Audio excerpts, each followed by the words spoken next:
I think it was always looking at the signs of the times. What's going on in our society? What are the needs of the society? What are the needs of this particular area where the university, first the college, the academy, then the college, and the university was located. And I know that in reading about our history here in Chicago, that the bishops were very concerned that the south side of the city would have a faith-based college, educational institution, and that is exactly what happened then. One of the concerns is that as the American Catholic population gets more mature, more financially stable, we're talking largely Irish Americans, some German American, they want to send their daughters to college too. And we're not talking a large percentage of the population, but what's the concern is they're going to send them to one of these non-Catholic, secular, maybe Protestant institutions, and they'll lose their faith.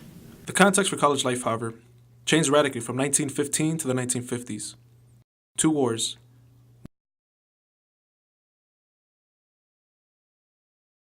Women's rights. A Great Depression. And racial change transformed American society.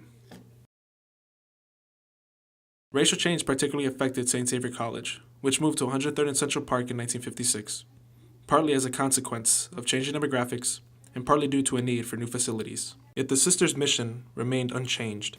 I think the Sisters of Mercy always strongly influenced the environments where they were in, and they influenced those environments by passing on the responsibility to make the connection between faith and life, between convictions and action, between the gospel and social realities.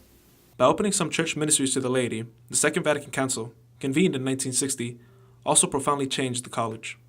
All of a sudden, there was a greater awareness that it didn't just have to be priests and nuns. And I think that was a huge revelation, first of all, to those priests and nuns. One immediate consequence was the dramatic growth of lay faculty at the college. Another was the organization of the John XXIII Symposium at the college in 1966. I know the then Cardinal Archbishop of Chicago tried to prevent it. I know that some of the very astute and wise women who ran St. Xavier at the time managed to make it come off. For about several days in 1966, St. Xavier really became kind of the center of the theological universe. The brightest minds who were at that council in Rome all gathered here on this campus. They all came, they hopped on the planes, and they came to St. Xavier University on this college at the time. And it was, I think, one of our proudest moments. Soon after, another big change came to St. Xavier, the introduction of male students. St. Xavier remained an institution for women for much of its history. It wasn't until the 60s that it became a co-ed institution. St. Xavier went coeducational, I think, in the 69-70 academic year, because my recollection is the first year I was here was all female, and I remember very tall men, because the first men who came were recruited for basketball, for sport. We all thought it was great. For students, it was a new St. Xavier. Well, it's one experience to walk down the hall, and most of your teachers are women, and they're religious women, and it's a very different experience to walk down the hall and see people of different nationalities and different cultural backgrounds, and men and women, and every kind of expertise under the sun being represented.